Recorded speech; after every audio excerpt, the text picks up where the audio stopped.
क्यों व्यर्थ चिंता करते हो, किससे व्यर्थ डरते हो। कौन तुम्हें मार सकता है।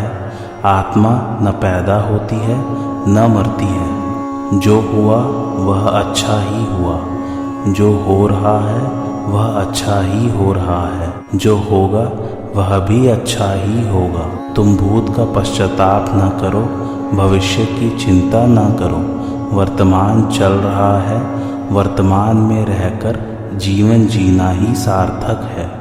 तुम्हारा क्या गया जो तुम रोते हो। तुम क्या लेकर आए थे जिसके खो जाने का तुम पश्चाताप करते हो। तुमने क्या पैदा किया था जिसका नाश हो गया। तुम कुछ भी लेकर नहीं आए, जो कुछ भी लिया यहीं से लिया, जो कुछ दिया यहीं पर दिया। खाली हाथ आए, खाली हाथ ही चले। जय श्री कृष्ण मेरे सभी प्यारे कथा श्रोताओं को। मेरा नाम है नमित अग्रवाल और स्वागत है आपका मेरे चैनल कथावाचक में। 14वां अध्याय आरंभ हो चुका था भगवत गीता में। आइए आज की कथा आरंभ करते हैं। रजोगुण से लोभ आदि पैदा होते हैं। लोभ को लेकर मनुष्य जो कर्म करता है उन कर्मों का फल दुख होता है। जितना मिला है उसकी वृद्धि चाहने का नाम लोभ है।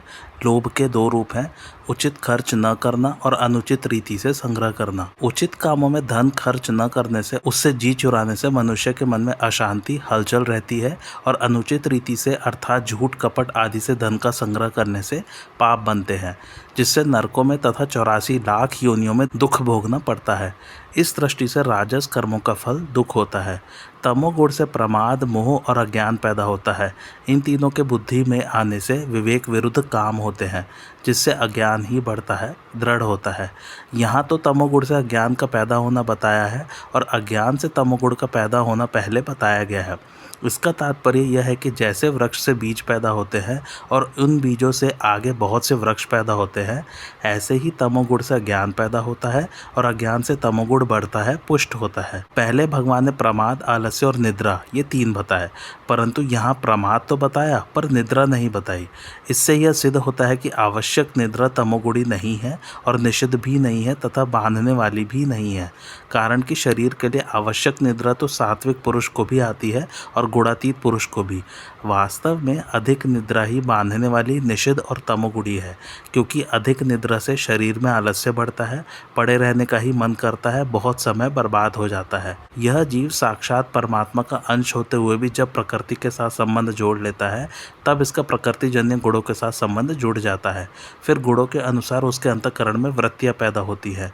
उन वृत्तियों के अनुसार कर्म होते हैं और इन्हीं कर्मों का फल ऊंच नीच गतियां होती हैं। तात्पर्य है कि जीवित अवस्था में अनुकूल प्रतिकूल परिस्थितियां आती हैं और मरने के बाद ऊंच नीच गतियां होती है। वास्तव में उन कर्मों के मूल में भी गुणों की वृत्तियां ही होती है, जो कि पुनर्जन्म के होने में खास कारण है। तात्पर्य है कि गुणों का संग कर्मों से कमज़ोर नहीं है। जैसे कर्म शुभ अशुभ फल देते हैं, ऐसे ही गुणों का संग भी शुभ अशुभ फल देता है।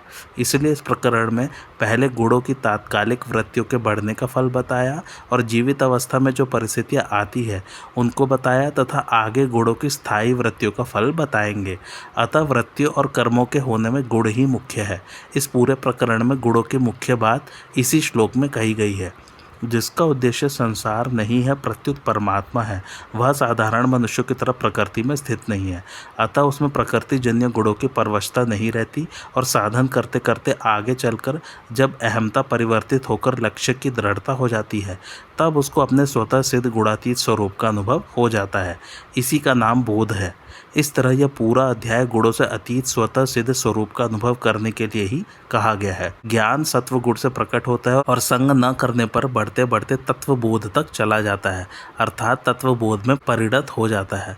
परंतु लोभ, प्रमाद, मोह, अज्ञान बढ़ते हैं तो कोई नुकसान बाकी नहीं रहता, कोई दुख बाकी नहीं रहता, कोई मूढ़ योनि बाकी नहीं रहती, कोई नरक बाकी नहीं रहता। तात्कालिक गुणों के बढ़ने पर मरने वालों की गति का वर्णन तो कर दिया, परंतु जिनके जीवन में सत्वगुण, रजोगुण अथवा तमोगुण की प्रधानता रहती है, उनकी मरने पर क्या गति होती है, इसका वर्णन आगे के श्लोक में करते हैं। ऊर्ध्वम गच्छन्ति सत्वस्था, मध्ये तिष्ठन्ति राजसाः, जघन्य गुण वृत्तिस्था, अधो गच्छन्ति तामसाः। अर्थात सत्वगुण में स्थित मनुष्य ऊर्ध्व लोकों में जाते हैं, रजोगुण में स्थित मनुष्य मृत्युलोक में जन्म लेते हैं और निंदनीय तमोगुण की वृत्ति में स्थित तामस मनुष्य अधोगति में जाते हैं। जिनके जीवन में सत्वगुण की प्रधानता रही है और उसके कारण जिन्होंने भोगों से संयम किया है, तीर्थ व्रत दान आदि शुभ कर्म किए हैं, दूसरों के सुख आराम के लिए प्याऊ अन्न क्षेत्र आदि चलाए हैं, सड़कें बनवाई हैं, पशु पक्षियों की सुख सुविधा के लिए पेड़ पौधे लगाए हैं, गौशालाएं बनवाई हैं, उन मनुष्यों को यहाँ सत्वस्था कहा गया है। जब सत्वगुण की प्रधानता में ही ऐसे मनुष्यों का शरीर छूट जाता है तब वे सत्वगुण का संग होने से, सत्वगुण में आसक्ति होने से स्वर्ग आदि ऊंचे लोकों में चले जाते हैं। ऊर्ध्व लोकों में जाने वाले मनुष्यों को तेजस तत्व प्रधान शरीर की प्राप्ति होती है। जिन मनुष्यों के जीवन में रजोगुण की प्रधानता होती है और उसके कारण जो शास्त्र की मर्यादा में रहते हुए ही संग्रह करना और भोग भोगना, ऐश आराम करना, पदार्थों में ममता आसक्ति रखना आदि में लगे रहते हैं, उनको यहाँ राजस कहा गया है। जब रजोगुण की प्रधानता में ही अर्थात रजोगुण के कार्यों के चिंतन में ही ऐसे मनुष्यों का शरीर छूट जाता है तब वे पुनः इस मृत्युलोक में ही जन्म लेते हैं। यहाँ उनको पृथ्वी तत्व प्रधान मनुष्य शरीर की प्राप्ति होती है। तात्पर्य है कि वे राजस मनुष्य अभी जैसे इस मृत्युलोक में हैं, मरने के बाद वे पुनः मृत्युलोक में आकर ऐसे ही बन जाते हैं, अर्थात जैसे पहले थे वैसे ही बन जाते हैं। वे अशुद्ध आचरण नहीं करते, शास्त्र की मर्यादा भंग नहीं करते, प्रत्युत शास्त्र की मर्यादा में ही रहते हैं और शुद्ध आचरण करते हैं, परंतु पदार्थों व्यक्तियों आदि में राग आसक्ति ममता रहने के कारण वे पुनः मृत्युलोक में ही जन्म लेते हैं। जिन मनुष्यों के जीवन में तमोगुण की प्रधानता रहती है और उसके कारण जिन्होंने प्रमाद आदि के वश में होकर निरर्थक पैसा और समय बर्बाद किया है, जो आलस्य तथा नींद में ही पड़े रहे हैं, आवश्यक कार्य को भी जिन्होंने समय पर नहीं किया है, जो दूसरों का अहित ही सोचते आए हैं, जिन्होंने दूसरों का अहित किया है, दूसरों को दुख दिया है, जिन्होंने झूठ कपट चोरी डकैती आदि निंदनीय कर्म किए हैं, ऐसे मनुष्यों को यहाँ जगन्य गुण वृत्ति वाला कहा गया है। जब तमोगुण की प्रधानता में ही अर्थात तमोगुण के कार्यों के चिंतन में ही ऐसे मनुष्य मर जाते हैं तब वे अधोगति में चले जाते हैं। अधोगति के दो भेद हैं, योनि विशेष और स्थान विशेष। पशु पक्षी कीट पतंग सांप बिच्छू भूत प्रेत आदि योनि विशेष अधोगति है और वैतरणी असिपत्र लालाभक्ष कुंभीपाक रौरव महारौरव आदि नरक के कुंड स्थान विशेष अधोगति है। जिनके जीवन में सत्वगुण अथवा रजोगुण रहते हुए भी अंत समय में तात्कालिक तमोगुण बढ़ जाता है, वे मनुष्य मरने के बाद योनि विशेष अधोगति में अर्थात मूढ़ योनियों में चले जाते हैं। जिनके जीवन में तमोगुण की प्रधानता रही है और उसी तमोगुण की प्रधानता में जिनका शरीर छूट जाता है, वे मनुष्य मरने के बाद स्थान विशेष अधोगति में अर्थात नरकों में चले जाते हैं। तात्पर्य यह हुआ कि सात्विक राजस अथवा तामस मनुष्य का अंतिम चिंतन और हो जाने से उनकी गति तो अंतिम चिंतन के अनुसार ही होगी, पर सुख दुख का भोग उनके कर्मों के अनुसार ही होगा। जैसे कर्म तो अच्छे हैं पर अंतिम चिंतन कुत्ते का हो गया तो अंतिम चिंतन के अनुसार वह कुत्ता बन जाएगा, परंतु उस योनि में भी उसको कर्मों के अनुसार बहुत सुख आराम मिलेगा। कर्म तो बुरे हैं पर अंतिम चिंतन मनुष्य आदि का हो गया तो अंतिम चिंतन के अनुसार वह मनुष्य बन जाएगा, परंतु उसको कर्मों के फल रूप में भयंकर परिस्थिति मिलेगी।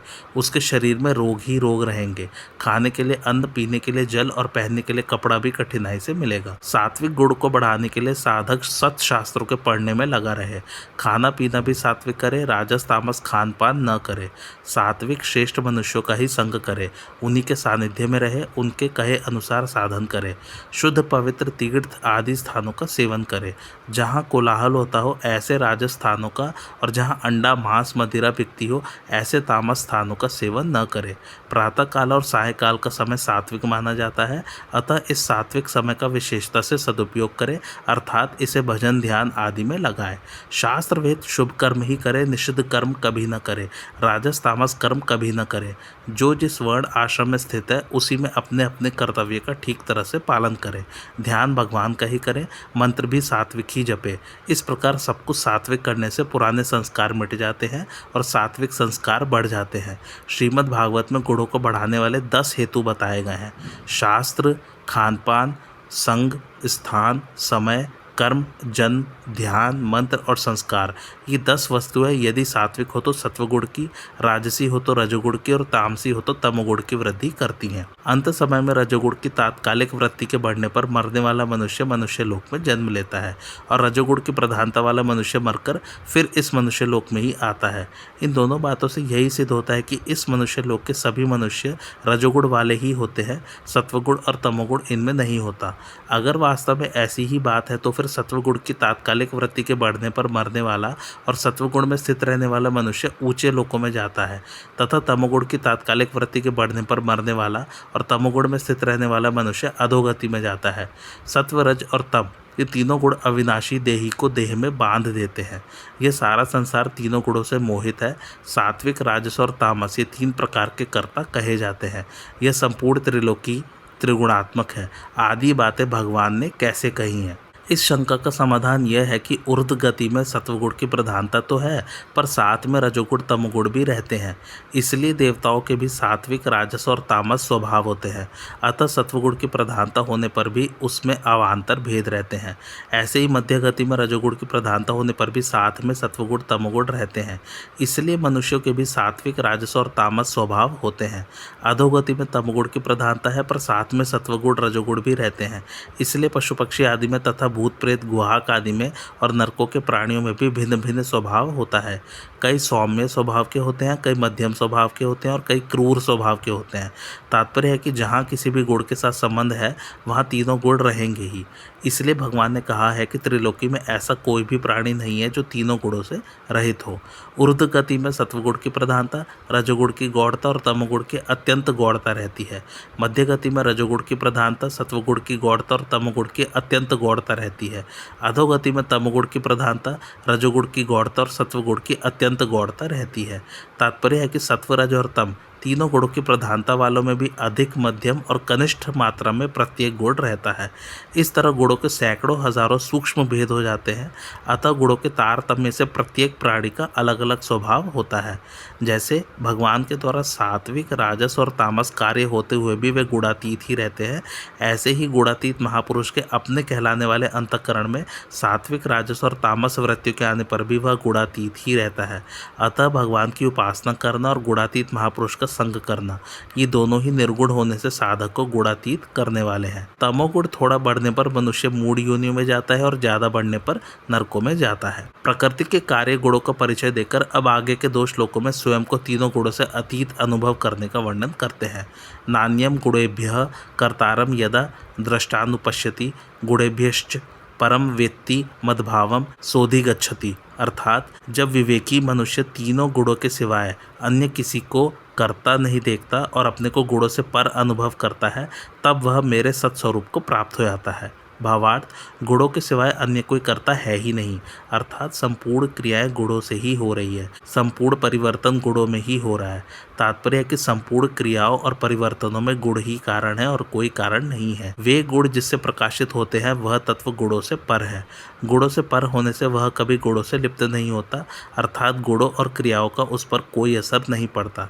ऐसे उस तत्व को जो विचार कुशल साधक जान लेता है, अर्थात विवेक के द्वारा अपने आप को गुणों से पर असंबद्ध निर्लिप्त अनुभव कर लेता है कि गुणों के साथ अपना संबंध न कभी हुआ है, न होगा और न हो ही सकता है, कारण कि गुण परिवर्तनशील है और स्वयं में कभी परिवर्तन होता ही नहीं। वह फिर मेरे भाव को, मेरे स्वरूप को प्राप्त हो जाता है। तात्पर्य है कि वह जो भूल से गुणों के साथ अपना संबंध मानता था, वह मान्यता मिट जाती है और मेरे साथ उसका जो स्वतः सिद्ध संबंध है वह ज्यों का ज्यों रह जाता है। तात्पर्य है कि जिससे गुण प्रकाशित होते हैं उस प्रकाशक में अपनी स्थिति का अनुभव करना। विवेकी साधक गुणों के सिवाय अन्य किसी को करता नहीं देखता और अपने को गुणों से अर्थात क्रिया और पदार्थ से असंग अनुभव करता है।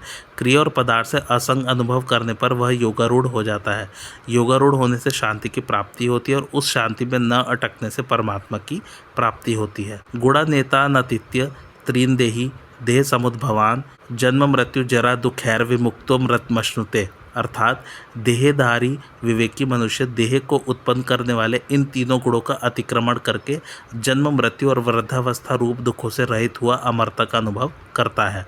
भावार्थ, यद्यपि विचार कुशल मनुष्य का देह के साथ संबंध नहीं होता, तथापि लोगों की दृष्टि में देह वाला होने से उसको यहाँ देही कहा गया है। देह को उत्पन्न करने वाले गुण ही हैं। जिस गुण के साथ मनुष्य अपना संबंध मान लेता है उसके अनुसार उसको ऊंच नीच योनियों में जन्म लेना ही पड़ता है। विचार कुशल मनुष्य इन तीनों गुणों का अतिक्रमण कर जाता है, अर्थात इनके साथ अपना संबंध नहीं मानता, इनके साथ माने हुए संबंध का त्याग कर देता है। कारण कि उसको यह स्पष्ट विवेक हो जाता है कि सभी गुण परिवर्तनशील है, उत्पन्न और नष्ट होने वाले हैं और अपना स्वरूप गुणों से कभी लिप्त हुआ नहीं, हो सकता भी नहीं। ध्यान देने की बात है कि जिस प्रकृति से ये गुण उत्पन्न होते हैं उस प्रकृति के साथ भी स्वयं का किंचित मात्र भी संबंध नहीं है, फिर गुणों के साथ तो उसका संबंध हो ही कैसे सकता है। जब साधक इन तीनों गुणों का अतिक्रमण कर जाता है तो फिर उसको जन्म मृत्यु और वृद्धावस्था का दुख नहीं होता, वह जन्म मृत्यु आदि के दुखों से छूट जाता है, क्योंकि जन्म आदि के होने में गुणों का संग ही कारण है। ये गुण आते जाते रहते हैं, इनमें परिवर्तन होता रहता है। गुणों की वृत्तियाँ कभी सात्विकी, कभी राजसी और कभी तामसी हो जाती है, परंतु स्वयं में कभी सात्विकपना, राजसपना और तामसपना आता ही नहीं। स्वयं तो स्वतः असंग रहता है। इस असंग स्वरूप का कभी जन्म नहीं होता। जब जन्म नहीं होता तो मृत्यु भी नहीं होती, कारण कि जिसका जन्म होता है उसी की मृत्यु होती है तथा उसी की वृद्धावस्था भी होती है। गुणों का संग रहने से ही जन्म, मृत्यु और वृद्धावस्था के दुखों का अनुभव होता है। जो गुणों से सर्वथा निर्लिप्तता का अनुभव कर लेता है उसको स्वतः सिद्ध अमरता का अनुभव हो जाता है। देह से तादात्म्य मानने से ही मनुष्य अपने को मरने वाला समझता है। देह के संबंध से होने वाले संपूर्ण दुखों में सबसे बड़ा दुख मृत्यु ही माना गया है। मनुष्य स्वरूप से है तो अमर ही, किंतु भोग और संग्रह में आसक्त होने से और प्रतिक्षण नष्ट होने वाले शरीर को अमर रखने की इच्छा से ही इसको अमरता का अनुभव नहीं होता। विवेकी मनुष्य देह से तादात्म्य नष्ट होने पर अमरता का अनुभव करता है। 3 जगह बाल्य और युवा अवस्था का नाम न लेकर वृद्धावस्था का ही नाम लिया गया है, जबकि शरीर में बाल्य, युवा और वृद्ध ये तीनों ही अवस्थाएं होती हैं। इसका कारण यह है कि बाल्य और युवा अवस्था में मनुष्य अधिक दुख का अनुभव नहीं करता, क्योंकि इन दोनों ही अवस्थाओं में शरीर में बल रहता है, परंतु वृद्धावस्था में शरीर में बल न रहने से मनुष्य अधिक दुख का अनुभव करता है।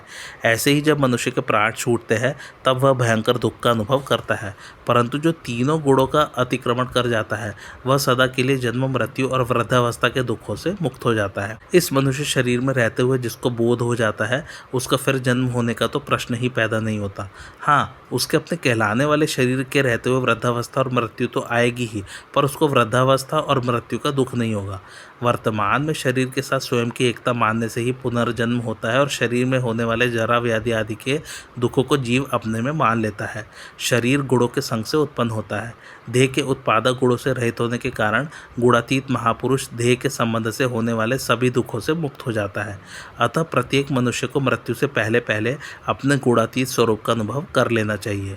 गुणातीत होने से जरा, व्याधि, मृत्यु आदि सब प्रकार के दुखों से मुक्ति हो जाती है और मनुष्य अमरता का अनुभव कर लेता है, फिर उसका पुनर्जन्म होता ही नहीं। मनुष्य मात्र के भीतर यह भाव रहता है कि मैं बना रहूं, कभी मरूं नहीं। वह अमर रहना चाहता है। अमरता की इस इच्छा से सिद्ध होता है कि वास्तव में वह अमर है। अगर वह अमर न होता तो उसमें अमरता की इच्छा भी नहीं होती। उदाहरणार्थ, भूख और प्यास लगती है तो इससे सिद्ध होता है कि ऐसी वस्तु है जिससे वह भूख प्यास बुझ जाए। अगर अन्न जल न होता तो भूख प्यास भी नहीं लगती। अतः अमरता स्वतः सिद्ध है। परंतु स्वरूप से अमर होते हुए भी जब मनुष्य अपने विवेक का तिरस्कार करके मरण धर्म शरीर के साथ तादात्म्य मान लेता है, अर्थात मैं शरीर हूँ ऐसा मान लेता है, तब उसमें मृत्यु का भय और अमरता की इच्छा पैदा हो जाती है। जब वह अपने विवेक को महत्व देता है कि मैं शरीर नहीं हूँ, शरीर तो निरंतर मृत्यु में रहता है और मैं स्वयं निरंतर अमरता में रहता हूँ, तब उसको अपनी स्वतः सिद्ध अमरता का अनुभव हो जाता है। शरीर के विकारों का परिवर्तन का अनुभव स्वयं सदा एक रहते हुए ही करता है। अतः साधक को चाहिए कि वह विकारों को, परिवर्तन को मुख्यता न देकर अपने होनेपन को, अपनी अमरता को मुख्यता दे। गुणातीत पुरुष दुखों से मुक्त होकर अमरता को प्राप्त कर लेता है। ऐसा सुनकर अर्जुन के मन में गुणातीत मनुष्य के लक्षण जानने की जिज्ञासा हुई। अतः वे आगे के श्लोक में भगवान से प्रश्न करते हैं। अर्जुन उवाच कैर्लिंगै स्त्रीन् गुणानेतान् तीतो भवति प्रभो किमाचारः कथम चैतान स्त्रीन गुणान अति वर्तते। अर्थात अर्जुन बोले, हे प्रभो, इन तीनों गुणों से अतीत हुआ मनुष्य किन लक्षणों से युक्त होता है, उसके आचरण कैसे होते हैं और इन तीनों गुणों का अतिक्रमण कैसे किया जा सकता है। भावार्थ, हे प्रभो, मैं यह जानना चाहता हूँ कि जो गुणों का अतिक्रमण कर चुका है ऐसे मनुष्य के क्या लक्षण होते हैं। तात्पर्य है कि संसारी मनुष्य की अपेक्षा गुणातीत मनुष्य में ऐसी कौन सी विलक्षणता आ जाती है जिससे साधारण व्यक्ति समझ ले कि यह गुणातीत पुरुष है। उस गुणातीत मनुष्य के आचरण कैसे होते हैं, अर्थात साधारण आदमी की जैसी दिनचर्या और रात्रिचर्या होती है, गुणातीत मनुष्य की वैसी ही दिनचर्या रात्रिचर्या होती है या उससे विलक्षण होती है। साधारण आदमी के जैसे आचरण होते हैं, जैसा खान पान, रहन सहन, सोना जागना होता है, गुणातीत मनुष्य के आचरण, खान पान आदि भी वैसे ही होते हैं या कुछ विलक्षण होते हैं। इन तीनों गुणों का अतिक्रमण करने का क्या उपाय है, अर्थात कौन सा साधन करने से मनुष्य गुणातीत हो सकता है। अर्जुन के प्रश्नों में से पहले प्रश्न के उत्तर में भगवान आगे के 2 श्लोकों में गुणातीत मनुष्य के लक्षणों का वर्णन करते हैं। श्री भगवान उवाच प्रकाशम च प्रवृत्तिम च मोहमेव च पांडव न द्वेष्टि संप्रवृत्तानि न निवृत्तानि कांक्षति। अर्थात श्री भगवान बोले, हे पांडव, प्रकाश और प्रवृत्ति तथा मोह ये सभी अच्छी तरह से प्रवृत्त हो जाए तो भी गुणातीत मनुष्य इनसे द्वेष नहीं करता, और ये सभी निवृत्त हो जाए तो इनकी इच्छा नहीं करता। भावार्थ, इंद्रियों और अंतःकरण की स्वच्छता निर्मलता का नाम प्रकाश है। तात्पर्य है कि जिससे इंद्रियों के द्वारा शब्द आदि 5 विषयों का स्पष्टतया ज्ञान होता है, मन से मनन होता है और बुद्धि से निर्णय होता है, उसका नाम प्रकाश है। भगवान ने पहले सत्वगुण की 2 वृत्तियाँ बताई थी, प्रकाश और ज्ञान। उनमें से यहाँ केवल प्रकाश वृत्ति लेने का तात्पर्य है कि सत्वगुण में प्रकाश वृत्ति ही मुख्य है, क्योंकि जब तक इंद्रियां और अंतःकरण में प्रकाश नहीं आता, स्वच्छता निर्मलता नहीं आती, तब तक ज्ञान जागृत नहीं होता। प्रकाश के आने पर ही ज्ञान जागृत होता है। अतः यहाँ ज्ञान वृत्ति को प्रकाश के ही अंतर्गत ले लेना चाहिए। जब तक गुणों के साथ संबंध रहता है तब तक रजोगुण की लोभ प्रवृत्ति, राग पूर्वक कर्मों का आरंभ, अशांति और स्पृहा ये वृत्तियाँ पैदा होती रहती है। परंतु जब मनुष्य गुणातीत हो जाता है तब रजोगुण के साथ तादात्म्य रखने वाली वृत्तियाँ तो पैदा हो ही नहीं सकती, पर आसक्ति, कामना से रहित प्रवृत्ति रहती है। यह प्रवृत्ति दोषी नहीं है, गुणातीत मनुष्य के द्वारा भी क्रियाएं होती हैं, इसलिए भगवान ने यहाँ केवल प्रवृत्ति को ही लिया है। रजोगुण के 2 रूप है, राग और क्रिया। इनमें से राग तो दुखों का कारण है, यह राग गुणातीत में नहीं रहता, परंतु जब तक गुणातीत मनुष्य का दिखने वाला शरीर रहता है तब तक उसके द्वारा निष्काम भावपूर्वक स्वतः क्रियाएं होती रहती है। इसी क्रियाशीलता को भगवान ने यह प्रवृत्ति नाम से कहा है। मोह 2 प्रकार का है, पहला नित्य अनित्य, सत असत, कर्तव्य अकर्तव्य का विवेक न होना, और दूसरा व्यवहार में भूल होना। गुणातीत महापुरुष में पहले प्रकार का मोह तो होता ही नहीं, परंतु व्यवहार में भूल होना, अर्थात किसी के कहने से किसी निर्दोष व्यक्ति को दोषी मान लेना और दोषी व्यक्ति को निर्दोष मान लेना आदि, तथा रस्सी में सांप दिख जाना, मृग तृष्णा में जल दिख जाना, सीपी और अभ्रक में चांदी का भ्रम हो जाना आदि मोह तो गुणातीत मनुष्य में भी होता है। सत्वगुण का कार्य प्रकाश, रजोगुण का कार्य प्रवृत्ति और तमोगुण का कार्य मोह। इन तीनों के अच्छी तरह प्रवृत्त होने पर भी गुणातीत महापुरुष इनसे द्वेष नहीं करता और इनके निवृत्त होने पर भी इनकी इच्छा नहीं करता। तात्पर्य है कि ऐसी वृत्तियां क्यों उत्पन्न हो रही है, इनमें से कोई सी भी वृत्ति न रहे ऐसा द्वेष नहीं करता, और ये वृत्तियां पुनः आ जाए, ये वृत्तियां बनी रहे ऐसा राग नहीं करता। गुणातीत होने के कारण गुणों की वृत्तियों के आने जाने से उसमें कुछ भी फर्क नहीं पड़ता, वह इन वृत्तियों से स्वाभाविक ही निर्लिप्त रहता है। एक तो वृत्तियों का होना होता है और एक वृत्तियों को करना, अर्थात उनसे संबंध जोड़ना, अर्थात राग द्वेष करना होता है। होने और करने में बड़ा अंतर है।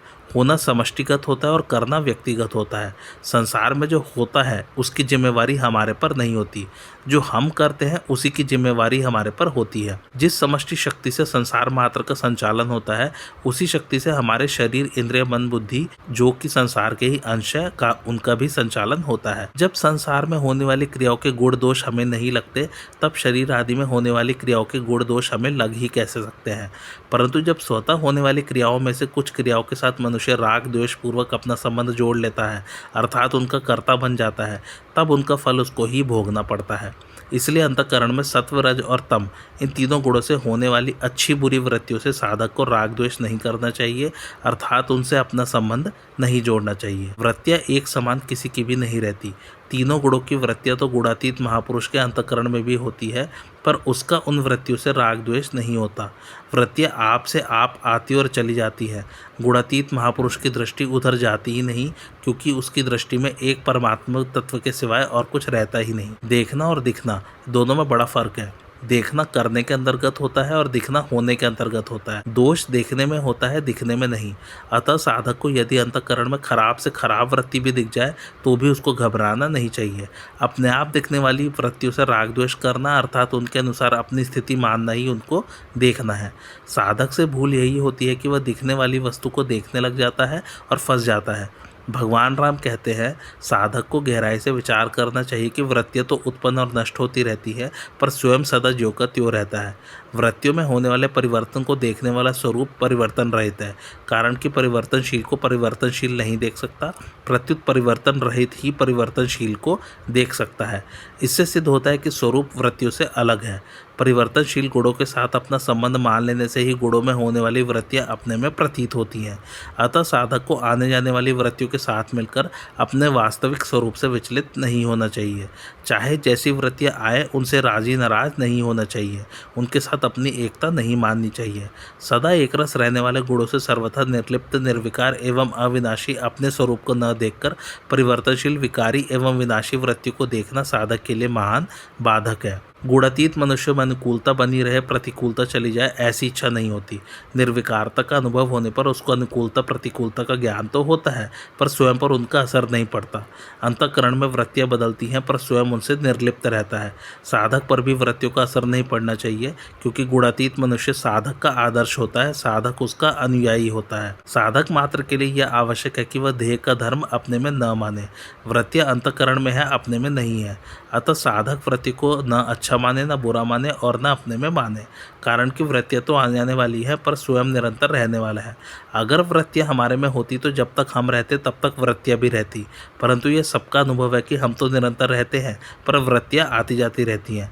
वृत्तियों का संबंध प्रकृति के साथ है और हमारा संबंध परमात्मा के साथ है, इसलिए वृत्तियों के परिवर्तन का अनुभव करने वाला स्वयं एक ही रहता है। उदासीन वदासीनो गुणैर्यो न विचाल्यते गुणा वर्तन्त इत्येव योवतिष्ठति नेंगते, अर्थात जो उदासीन की तरह स्थित है और जो गुणों के द्वारा विचलित नहीं किया जा सकता तथा गुण ही गुणों में बरत रहे हैं, इस भाव से जो अपने स्वरूप में ही स्थित रहता है और स्वयं कोई भी चेष्टा नहीं करता। भावार्थ, दो व्यक्ति परस्पर विवाद करते हो तो उन दोनों में से किसी एक का पक्ष लेने वाला पक्षपाती कहलाता है और दोनों का न्याय करने वाला मध्यस्थ कहलाता है। परंतु जो उन दोनों को देखता तो है, पर न तो किसी का पक्ष लेता है और न किसी से कुछ कहता ही है, वह उदासीन कहलाता है।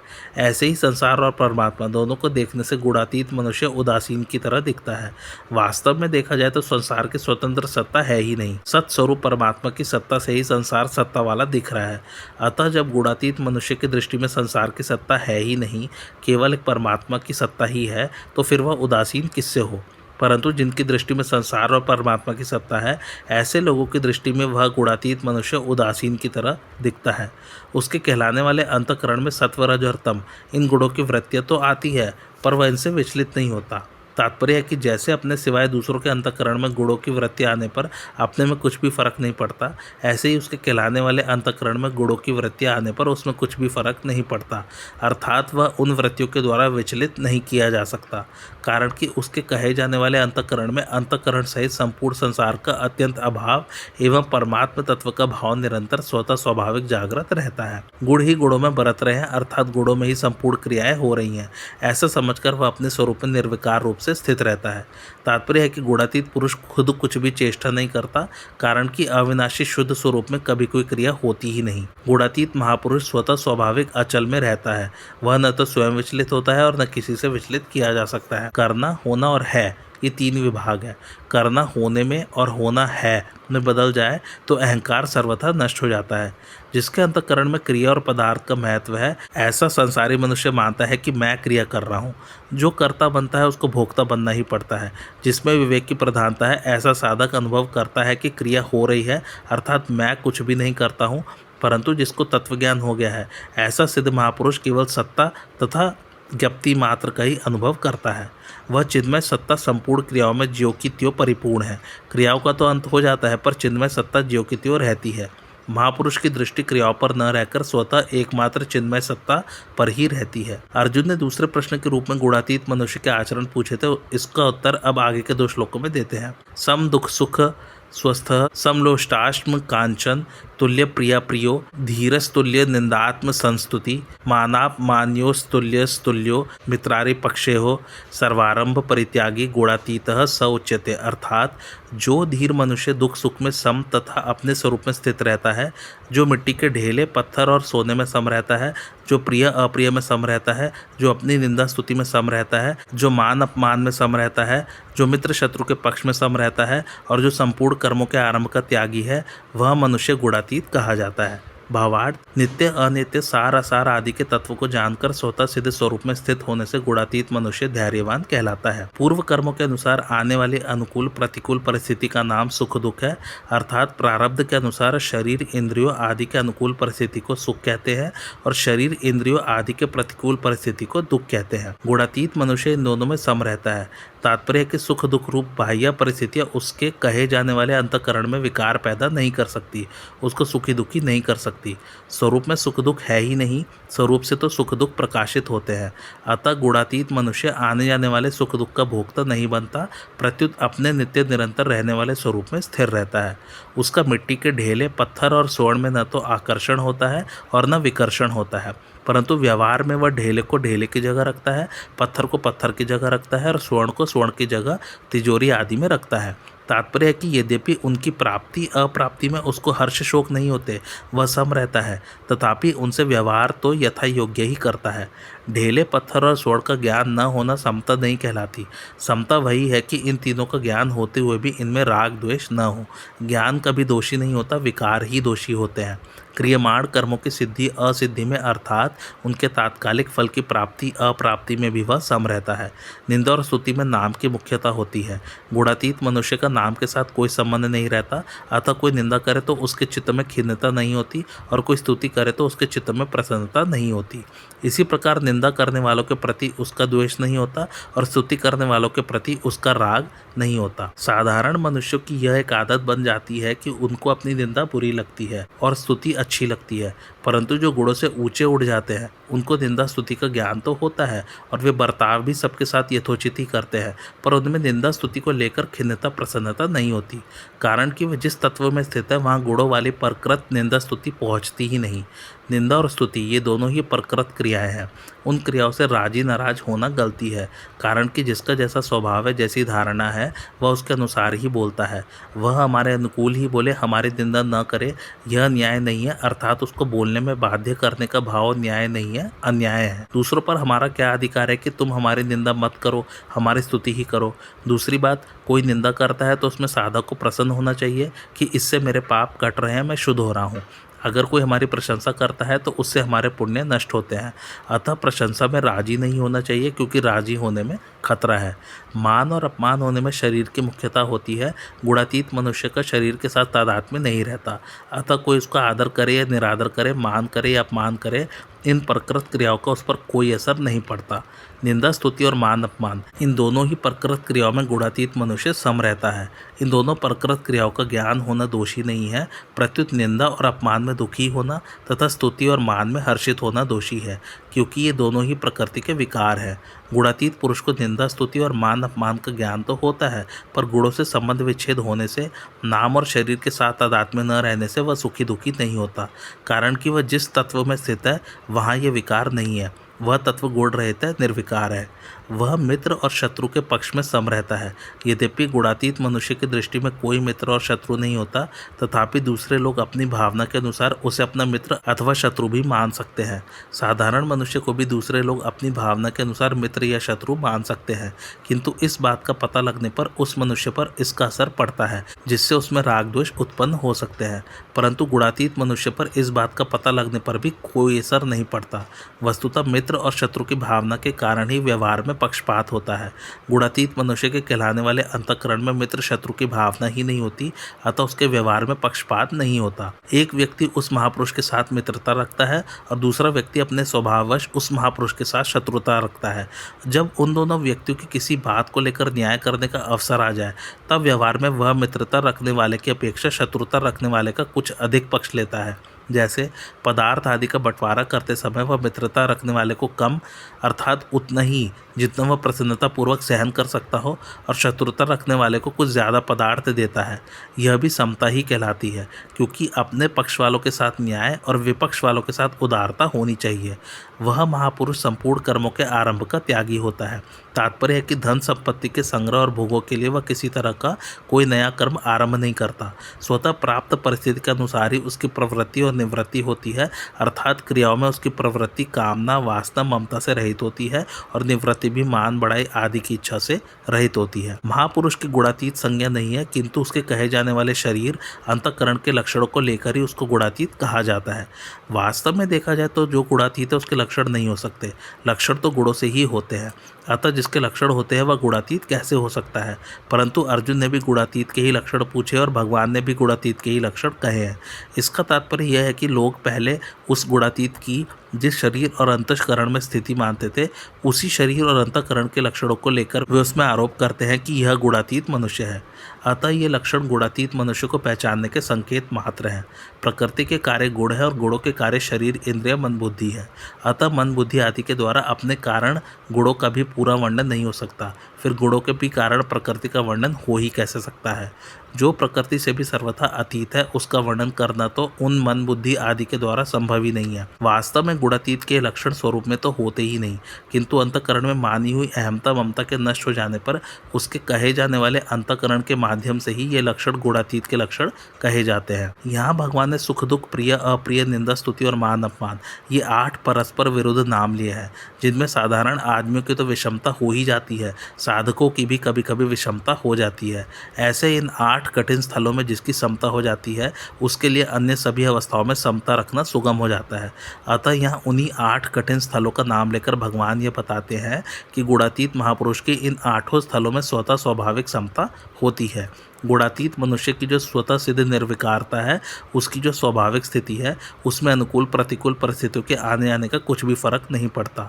उसकी निर्विकारता, समता ज्यों की त्यों अटल रहती है, उसकी शांति कभी भंग नहीं होती। राग द्वेष आदि विकार न जड़ में रहते हैं, न चेतन में रहते हैं और न ये अंतःकरण के धर्म हैं, प्रत्युत ये देहाभिमान में रहते हैं। देहाभिमान भी वास्तव में है नहीं, प्रत्युत अविवेक, अविचारपूर्वक माना हुआ है। तात्पर्य है कि वास्तव में विकार अपने में नहीं है, पर मनुष्य अविवेक के कारण अपने में मान लेता है। वह विकारों के भाव और अभाव का तथा स्वयं के भाव का अनुभव तो करता है, पर इस अनुभव को महत्व नहीं देता। अगर वह विवेक विचारपूर्वक अपने में विकारों के अभाव का अनुभव कर ले तो वह उनका भोक्ता नहीं बनेगा। अर्जुन ने तीसरे प्रश्न के रूप में गुणातीत होने का उपाय पूछा था। इसका उत्तर भगवान आगे के श्लोक में देते हैं। माम च यो व्यभिचारेण भक्ति योगेन सेवते स गुणान समतीत्यैतान ब्रह्म भूयाय कल्पते। अर्थात और जो मनुष्य अव्यभिचारी भक्ति योग के द्वारा मेरा सेवन करता है, वह इन गुणों का अतिक्रमण करके ब्रह्म प्राप्ति का पात्र हो जाता है। भावार्थ, यद्यपि भगवान ने गुणों का अतिक्रमण करने का उपाय बता दिया था, तथापि अर्जुन ने गुणातीत होने का उपाय पूछ लिया। इससे यह मालूम होता है कि अर्जुन उस उपाय के सिवाय गुणातीत होने के लिए दूसरा कोई उपाय जानना चाहते हैं। अतः अर्जुन को भक्ति का अधिकारी समझकर भगवान उनको गुणातीत होने का उपाय भक्ति बताते हैं। तात्पर्य है कि दूसरे किसी का भी सहारा न हो, सांसारिक सहारा तो दूर रहा, ज्ञान योग, कर्मयोग आदि योगों का भी सहारा न हो और केवल भगवान का ही सहारा हो, आशय हो, आशा हो, बल हो, विश्वास हो। आज की कथा ये समाप्त होती। कैसे लगे आप लोग को मेरी कथा, मुझे कमेंट करके ज़रूर बताइए और मेरे चैनल कथावाचक को लाइक, शेयर और सब्सक्राइब जरूर कीजिए। Thanks for watching. धन्यवाद।